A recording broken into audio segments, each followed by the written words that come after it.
জনগণের যে স্বতঃস্ফূর্ত ভারতের প্রতি যে একটা ক্ষোভ, একটা হুম। না পছন্দ, তাদের প্রতি যে একটা প্রতিভা, সেটা কাউকে উস্কে দিতে হয়নি।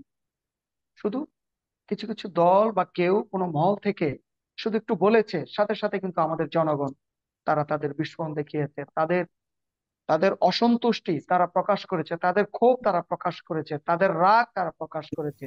ভারত আমাদের বৃহৎ প্রতিবেশী।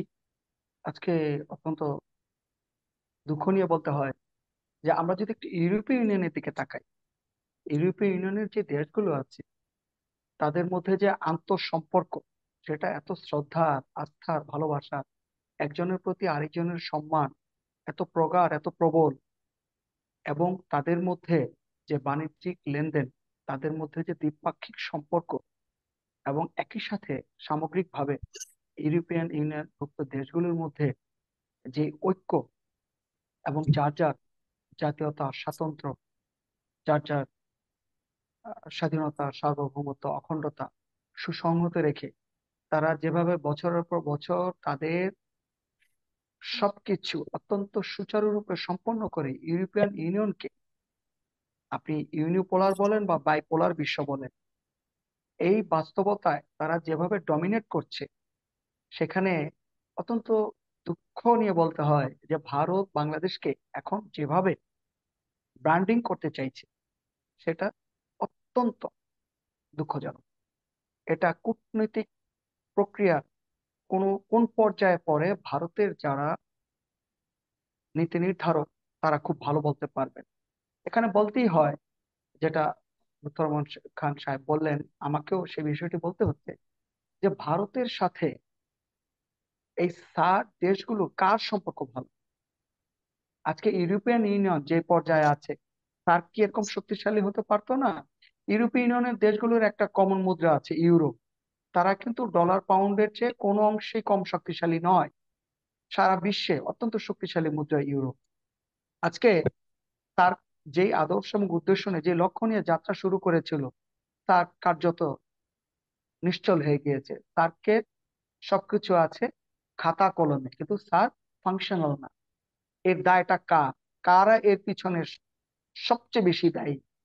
তো ভারত এত বড় প্রতিবেশী, সার্কের অন্যতম শক্তিশালী রাষ্ট্র, সে যদি সবসময় বড় ভাই সুলভ আচরণ করে, সেটা কি হুম। গ্রহণযোগ্য হবে? আর এই অব্যাহত ক্রমাগত বড় ভাই সুলভ আচরণের কারণে সে কিন্তু, আপনি দেখেন পাকিস্তানের কথা আগে বলতে হয়, তার সাথে দা কুমড়া সম্পর্ক, এমনটা কি হওয়া উচিত ছিল? আপনি নেপালের কথা বলেন, হুম। আপনি মালদ্বীপের কথা বলেন, আপনি দেখেন ইভেন আফগানিস্তানের কথা বলেন। একটা জিনিস মনে রাখতে হবে, যেটা আমাদের প্রথম আলোচক যেটা বললেন মেজর রেজাউল করিম সাহেব, যে চাণক্য নীতি, চাণক্য নীতি দিয়ে সবকিছু করা যায় না। আপনাকে, ভারতকে এটা বুঝতে হবে যে 70-এর দশকের যে কূটনৈতিক প্রক্রিয়া, 80-র দশকের যে কূটনৈতিক প্রক্রিয়া, 90 দশক, তারপরে সহস্রাব্দ, মিলেনিয়াম, সেখানে ধাপে ধাপে কিন্তু কূটনীতির যে রীতিনীতি, সেগুলো কিন্তু পরিবর্তন পরিবর্তন হয়েছে, আধুনিকীকরণ হয়েছে, এবং সেটা সময়ের সাথে সামঞ্জস্য রেখে এগিয়েছে। সারা বিশ্ব এগিয়ে যাচ্ছে, অথচ অথচ এখানে সার্ক দেশগুলি, বিশেষ করে ভারত উপমহাদেশ, আমি আগের প্রসঙ্গে বলছি, যেমন ভারত উপমহাদেশ বলতো ইন্ডিয়ান সাবকন্টিনেন্ট, সেখানে আমরা একে অপরের প্রতি সন্দেহ থাকবে, অবিশ্বাস থাকবে, বড় ভাই সুলভ আচরণ থাকবে। এবং আহ, এই সার্ক, যে সার্ক কান্ট্রি, সার্ক দেশগুলো আছে, তাদের মধ্যে সন্দেহ অবিশ্বাস থাকবে, তাদের মনে কষ্ট থাকবে। এতে করে কি আগানো যাবে? আমি ইউরোপিয়ানের কথা আবারও বলি, তাদের মধ্যে পারস্পরিক লেনদেন, যাতায়াত, তাদের মধ্যে ভ্রমণ, আন্তঃসম্পর্ক, সেটা এত উন্নত। সেখান থেকে কি আমরা শিক্ষা নিতে পারি না? ভারত তো শিক্ষা দীক্ষায় কম অগ্রগতি হয়নি তাদের। তাদের কেন একচেটিয়া এই ধরনের মনোভাব?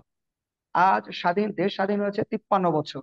এই 53 বছরে বাংলাদেশ ভারতের জনগণের মধ্যে যে একটা উষ্ণ সম্পর্ক থাকা উচিত ছিল, পরস্পরের প্রতি শ্রদ্ধা থাকা উচিত ছিল, সেটা কি আছে?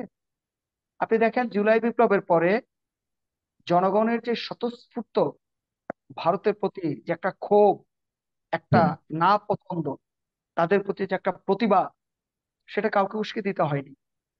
শুধু কিছু কিছু দল বা কেউ কোনো মহল থেকে শুধু একটু বলেছে, সাথে সাথে কিন্তু আমাদের জনগণ তারা তাদের বিস্ফোরণ দেখিয়েছে, তাদের তাদের অসন্তুষ্টি তারা প্রকাশ করেছে, তাদের ক্ষোভ তারা প্রকাশ করেছে, তাদের রাগ তারা প্রকাশ করেছে। ভারতকে কিন্তু এই জায়গাটায় বুঝতে হবে। শুধু একচেটিয়া আমি সব নিব, তুমি আমাকে দিতে বাধ্য থাকবে, এটা কূটনৈতিক কোনো রীতিনীতি নয়। আর এখন তো আপনার কূটনীতিতে অর্থনৈতিক কূটনীতিকে সবচেয়ে বেশি প্রাধান্য দেওয়া হয়। ভারত বাংলাদেশের মধ্যে যে আন্তঃ বাণিজ্য সম্পর্ক, দ্বিপাক্ষিক বাণিজ্যিক সম্পর্ক, সেটা কিন্তু $14 বিলিয়ন। আপনি বিশ্লেষণ করে দেখেন ভারত আমাদের দেশে কি পরিমাণ রপ্তানি করে, আমাদের দেশ থেকে কি পরিমাণ নেয়। এটা বারবার বিভিন্ন ফোরামে আলোচিত হয়েছে, উচ্চকিত হয়েছে। আমাদের বাংলাদেশে যারা যারা সত্যিকারের দেশপ্রেমিক অর্থনীতিবিদ যারা আছেন, যারা কূটনৈতিক মহলে যারা আছেন, পর্যবেক্ষক মহল যারা আছেন, তারা কিন্তু বারবার বিভিন্ন ফোরামে, দ্বিপাক্ষিক ফোরামে, আন্তর্জাতিক ফোরামে তারা কিন্তু এই জিনিসগুলো বলেছেন। কাজে ভারতকে কিন্তু এই জিনিসটা বুঝতে হবে যে 18 কোটি মানুষের এই বাংলাদেশকে তারা একতরফা একচোখা নীতিতে দেখবে, সেটা কিন্তু গ্রহণযোগ্য নয়, এবং সেটা ভারতের জন্য কিন্তু সুবিধা হবে না। কেন? কারণ আপনি সার্কভুক্ত দেশগুলোর মধ্যে পাকিস্তান, নেপাল, মালদ্বীপ, শ্রীলঙ্কা, বাংলাদেশ সবার সাথে যদি তার বৈরী সম্পর্ক থাকে, সবাই যদি তার প্রতি অসন্তুষ্ট থাকে, তাহলে এই ভারতের ব্র্যান্ডিংটা আন্তর্জাতিক মহলে কেমন হবে? ভারত কিন্তু পরাশক্তি হতে চাইছে, সেখানে কোনো সমস্যা নেই, যে কেউ বড় হইতে চাইতে পারে। কিন্তু প্রশ্নটি হচ্ছে, আমরা যারা তার প্রতিবেশী, আমাদের সাথে তার আচরণ কেমন? এটা কিন্তু অত্যন্ত দুঃখজনক। ভারতের আমরা আমরা যেই কথাগুলি বলছি, আমাদের এই কথা বোঝার শক্তি ভারতের আছে। এই কথাগুলি আমরা যা বলি আমাদের চাইতে বেশি তারা বুঝতে পারে, অনেক দূর দেখে তারা কাজ করে। কিন্তু আজকে ভারতের এক শ্রেণীর মিডিয়া যেভাবে বাংলাদেশকে ব্র্যান্ডিং করতে চাইছে সারা বিশ্বে, সেটাকে বাঙালি জাতি মেনে নিতে পারে? বাংলাদেশিরা সেটা কখনো মেনে নিবে না। জি। আমরা সেটা কখনো মেনে নিতে পারি না।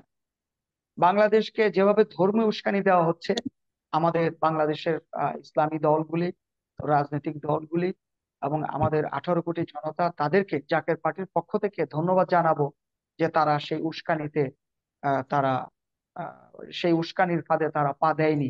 আমরা কিন্তু হাজার বছরের ঐতিহ্যে লালিত আমাদের এই প্রিয় মাতৃভূমি বাংলাদেশ, যেখানে মুসলিম, হিন্দু, বৌদ্ধ, খ্রিস্টান অত্যন্ত যার যার ধর্মীয় আদর্শ, নাগরিক অধিকার, ধর্মীয় স্বাতন্ত্র্য এবং নাগরিক মর্যাদা নিয়ে খুব শান্তিপূর্ণভাবে সহাবস্থানের ভিত্তিতে সুন্দরভাবে তারা বসবাস করছে। জি। সে জায়গায় যদি ভারতের মতো এত বড় প্রতিবেশী তারা যদি বাংলাদেশে ধর্মীয় উস্কানি দেয়, এই আপনার 2024 সালে, এই যখন আর্টিফিশিয়াল ইন্টেলিজেন্স থেকে শুরু করে সবকিছুতে প্রযুক্তির এত উন্নতি, যখন সারা বিশ্ব এগিয়ে যাচ্ছে, তখন আমাদের সাথে এই ধরনের আচরণ, এটা কি গ্রহণযোগ্য? কখনোই নয়। জি। ভারতের যারা ভারতের যারা দেশপ্রেমিক আছেন, যারা সত্যিকার অর্থেই তাদের দেশকে ভালোবাসেন, যারা থিঙ্ক ট্যাঙ্ক, যারা চান যে একটা সৎ প্রতিবেশী সুলভ আচরণ, বাংলাদেশ বাংলাদেশের সাথে তারা সৎ প্রতিবেশী সুলভ আচরণ করবে, সুন্দর একটা সার্ক পরিবার হবে, যারা এটা চান, তারা কিন্তু এই এই জিনিসগুলি তারা মেনে নিতে পারবেন না, যেগুলি করা হচ্ছে ধর্মীয় উন্মাদনা দিয়ে। বাংলাদেশে কিন্তু ধর্মীয় উন্মাদনার কোনো স্থান নেই। এবং শুধু তাই না, কিছু মন্দিরের ছবি, কিছু এটা সেটা দিয়ে যেভাবে ভারতীয় মিডিয়া বাংলাদেশকে উস্কে দিতে চাইছে, একই সাথে বহির্বিশ্বে বাংলাদেশকে ব্র্যান্ডিং করছে, এটা কি গ্রহণযোগ্য হবে? সাময়িকভাবে বাংলাদেশের জন্য কষ্ট হবে, কিন্তু এখানে একটি কথা বলতে, এখানে জাতীয় ঐক্যের প্রশ্ন আছে। সেখানে সকল রাজনৈতিক দল, সকল ইসলামী দল এবং বাংলাদেশের 18 কোটি এই মানুষ সবকিছুই করা আমরা হয়েছে, সবকিছু করা হয়েছে, এই পর্যায়ে আমার জাতীয় ঐক্যের ডাক দেওয়া হয়েছে, সেখানে সকল দল সাড়া দিয়েছে এবং সকল সবাই ঐক্যবদ্ধ হয়েছে। আপনি যেভাবে যেভাবে বললেন, সবকিছুর পর আপনি মনে করেন যে বাংলাদেশ আসলে সফলভাবে মোকাবেলা করতে সক্ষম হয়েছে। এই পর্যন্ত ভারতীয় কোনো ষড়যন্ত্রই কাজে আসেনি, ব্যর্থ হয়েছে কার্যত। এই তো, আমি যদি বুঝে থাকি আপনার। নিঃসন্দেহে, নিঃসন্দেহে সাগর ভাই, নিঃসন্দেহে। আপনাকে আপনাকে ধন্যবাদ।